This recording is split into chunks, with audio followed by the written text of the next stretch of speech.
Arran had just played for Dundee United against Forth Valley down at Stenhousemuir. He was playing with a black eye that day. He didn't know when he'd picked it up, he'd never felt that he'd picked up a black eye in training or anything. And come the Sunday night after the Saturday, we took him to hospital, took him to 9 Wells, because it really opened up and come forward and actually started to close.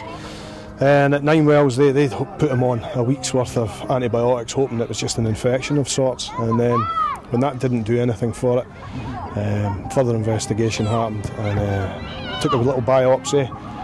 We ended up having to go down to Edinburgh Sick Kids pretty rapidly, probably about within 10 days after initially going to hospital. And he was diagnosed with an LCH tumour in his brain cavity. I wasn't really sure about what it all meant.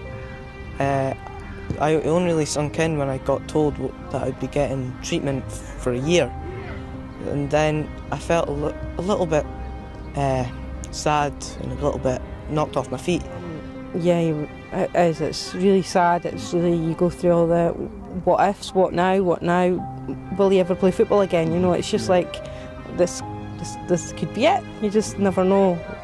The family took it really badly, but Arran, we'd kind of kept him possibly a bit sheltered from it all, just maybe not knowing exactly what it was.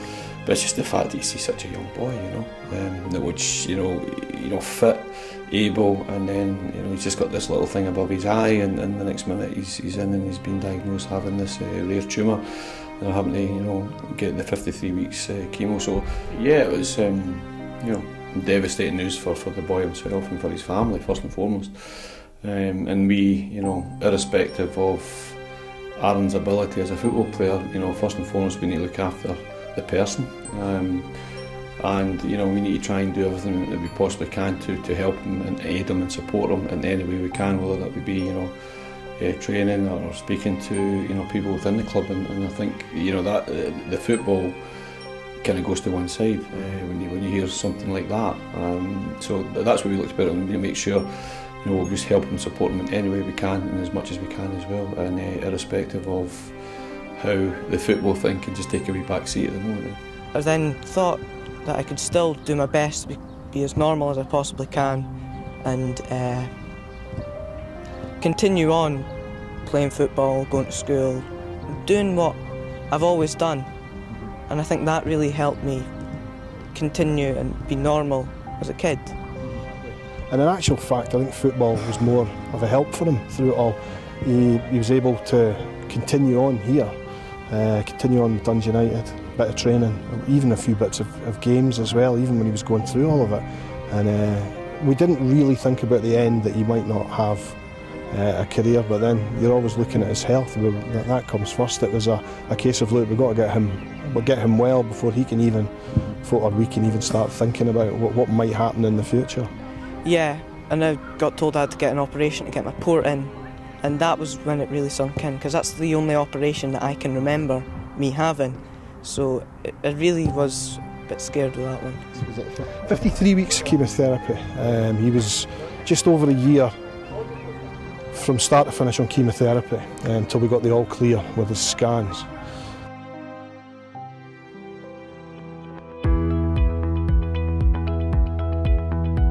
I cried. I had never showed any emotion to any doctor, anything, and I was just like so relieved. I've never felt anything like that in my life. I was just so relieved, and I was like, oh my God, are you sure, are you sure? And she was like, yeah, he's got the all clear.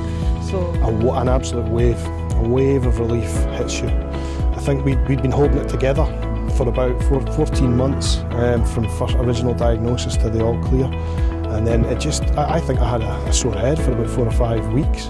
After it, I think everything, a wave of emotion, a wave of relief, just all kind of hit you. Everything that we said, well, we can't be ill, we can't feel tired, we can't feel bad, because we have to get on with things, and suddenly it hits you, and you're the biggest smile I've ever had in my life, I think. One of the first things I actually thought was, I'm going to get fitter, and that meant I could play more football. And because that's really what I want to do. I love playing football. I just want to play football as much as I can. I just want to be here as much as I can. behind his goal, your heart just opens up. It was incredible watching him. Coming in, acting as normal. Brian had said it in the speech at the presentation. He came in every night for training with a huge smile on his face. Just trying to act like normal. It was a normal part of his life. School was, and Dundee United he could still be normal. So he was able to push what was going on around him to the sides, and we were just almost in bits. Trying not to show it, obviously, but yeah, he blew our minds actually. He blew our minds, and he probably helped us through it more. Well, maybe, hopefully not, but as equally as we helped him through it.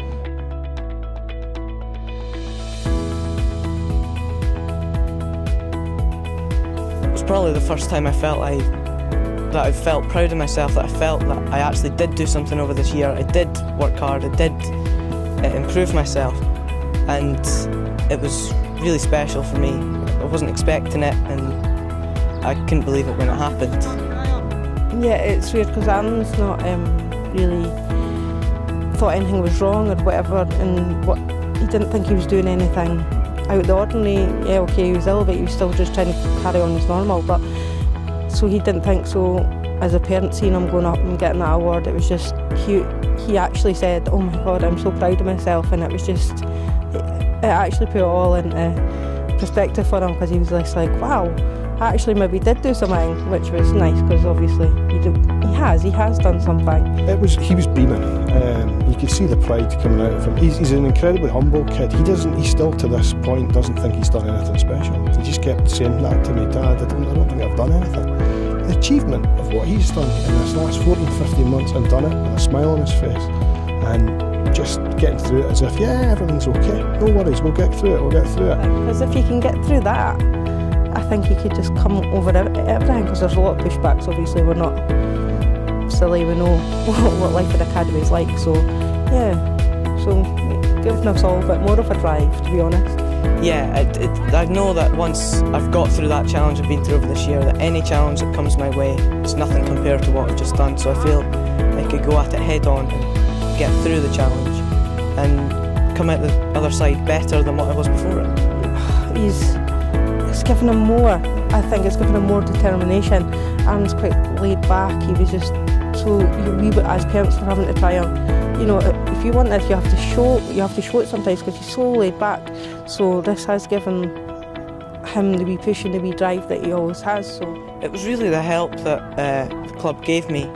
I can't thank Brian Grant, my coaches and my teammates enough for how they helped me through this year, and to let me come in and do as much as I could whenever I could, and just allow me to just be normal.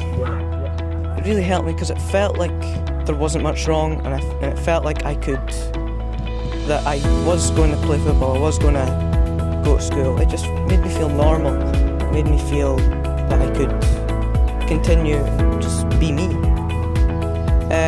Just now it's getting fitter and getting as much game time as possible.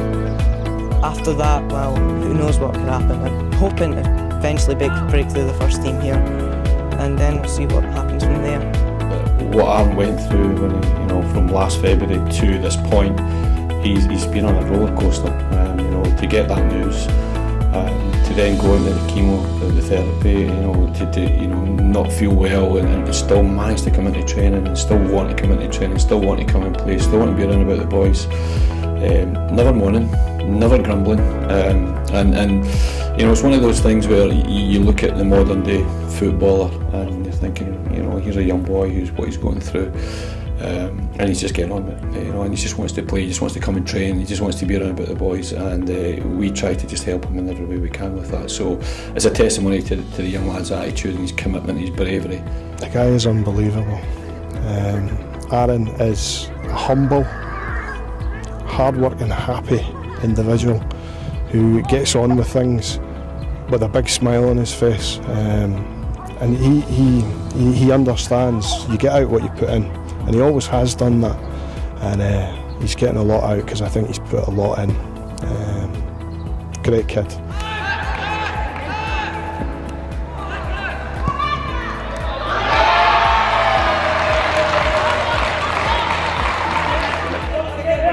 When I hit it, it looked like it was in all the way, and I knew it was in. just unbelievable feeling. And then, of course, my teammates coming up, surrounding me. It's one of the greatest feelings that I'll remember for the rest of my life.